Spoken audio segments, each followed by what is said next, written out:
Hello friends, இன்றைக்கி என்னோட பேபிக்காக பண்ணுற ஃபுட் ரெசிபி தான் உங்களோட ஷேர் பண்ணுறேன். அந்த ரெசிபி பார்க்குறதுக்கு முன்னாடி சப்ஸ்கிரைப் பண்ணாதவங்க ப்ளீஸ் சப்ஸ்கிரைப் பண்ணிக்கோங்க. அதுக்கு வந்து நான் வந்து ஃபஸ்ட்டு கொஞ்சமாக ரைஸும் பாசிப்பருப்பும் ஒரு 1/4 மணி நேரம் ஊற வச்சுருக்கேன். அதுக்கப்புறமா வந்துட்டு ஒரு கேரட் வந்து எடுத்திருக்கேன். அந்த கேரட் வந்து நல்லா தோல் உரிச்சிட்டு நம்ம சின்னசாக கட் பண்ணி வச்சுக்கலாம். அப்புறமா வந்து ஒரு ஸ்மால் சைஸ் வந்துட்டு முட்டைக்கோஸ் முட்டைக்கோஸ் வந்து நல்லா சுடுதண்ணியில் வந்து நம்ம போட்டு கொஞ்ச நேரம் ஒரு 5 நிமிஷம் வந்து போட்டு வச்சுக்கலாம். அப்போ வந்து அந்த சின்னசாக பூச்சி இருந்தால் கூட அது கிளியர் ஆகிடும். இந்த முட்டைக்கோஸ் வந்து சின்ன பீஸாக வந்து எடுத்து பார்த்து நம்ம சுடுதண்ணியில் போட்டுக்கலாம். இந்த மாதிரி போட்டோன்னா நம்ம எல்லாருக்கும் தெரியும், இந்த மாதிரி போட்டால் வந்து பூச்சியெல்லாம் கிளியர் ஆகிடும். அதனால் நான் ஒன்று போட்டுக்கிறேன். மாதிரி வந்து சின்னசாக கட் பண்ணி எடுத்துக்கலாம். அப்புறமா ஒரு டொமேட்டோ, இதை வந்து நான் ஒரு ஃபுல் டொமேட்டோ போடலை, ஒரு 1/2 டொமேட்டோ தான் போட்டு சேர்த்துக்கலாம். இதுவும் கொஞ்சம் சின்னசாக கட் பண்ணி எடுத்துக்கலாம். எல்லாமே கட் பண்ணி எடுத்துக்கிட்டோம். இது எல்லாமே வந்து நம்ம வேக வச்சுக்கலாம். கொஞ்சமாக நெய் சேர்த்துக்கலாம். கொஞ்சமாக சீரகம் தூள் இருந்தால் கூட சேர்த்துக்கலாம், இல்லைன்னா சீரகம் கூட சேர்த்துக்கலாம். அப்புறமா 2 பல்லு பூண்டு சேர்த்துருக்கோம். கொஞ்சம் லைட்டாக இது ஃப்ரை ஆகட்டும். நல்லா ஃப்ரை ஆகிடுச்சு.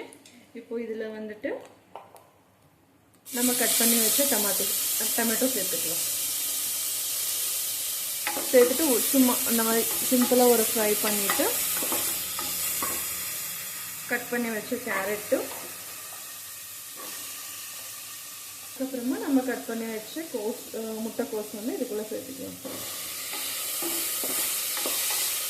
1 மினிட் அந்த மாதிரி ஃப்ரை பண்ணிக்கலாம். மஞ்சத்தூளுக்கு சேர்த்துக்கலாம்.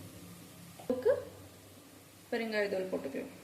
ஃப்ரை பண்ணிக்கலாம். ஃப்ரை பண்ணிவிட்டு வச்ச ரைஸு பாசிப்பருப்பு வந்து இதுக்குள்ளே சேர்த்துக்கலாம். மிக்ஸ் பண்ணிக்கலாம். நான் வந்து 2 பேருக்கான குவான்டிட்டி தான் எடுத்திருக்கேன். நீங்கள் வேணும்னா கொஞ்சமாகவும் செஞ்சுக்கலாம். சும்மா இந்த மாதிரி ஃப்ரை பண்ணிவிட்டு சேர்த்துக்கலாம். நம்ம குக்கர் மூடி வச்சு ஒரு 7லேருந்து ஒரு 8 விசில் மாதிரி எடுத்துக்கிட்டோம்னா நம்மளுக்கு நல்லா வெந்துடும். அப்போ வந்து நம்ம ஸ்மாஷ் பண்ணுறதுக்கு கொஞ்சம் ஈஸியாக இருக்கும். நல்லா வெந்திருக்கு. இப்போ வந்து மேஷர் வச்சு நல்லா மேஷ் பண்ணிக்கலாம். சூடாக இருக்கும்போது மேஷ் பண்ணோம்னா நம்மளுக்கு நல்லா மேஷ் ஆகிடும். அதனால வந்துட்டு சூடாக இருக்கும்போது நம்ம மேஷ் பண்ணிக்கலாம்.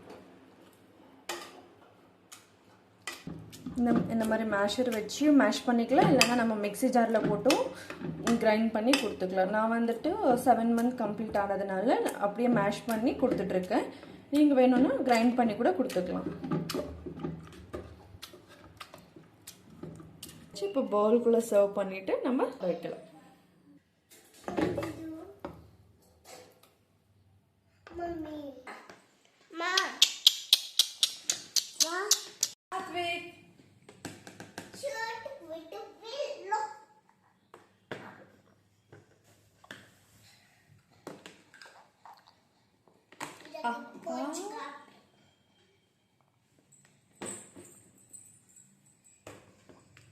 நல்லா இப்போ வந்து கம்ஸ் பல்லெல்லாம் ஸ்டார்ட் ஆகிற ஸ்டேஜ். அதனால வந்து கொஞ்சம் செமி சாலிடாக கொடுத்துக்கோங்க. அவங்களுக்கு கொஞ்சம் மெண்டுறதுக்காக ப்ராக்டிஸும் ஆகும். நல்லா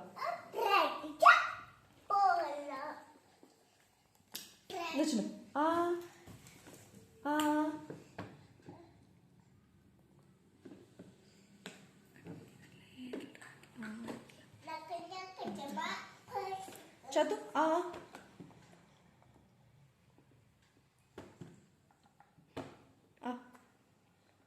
நான் வந்து செமி சாலிடாக தான் கொடுத்துட்ருக்கேன். நீங்களும் செமி சாலிடாக ட்ரை பண்ணுங்கள்.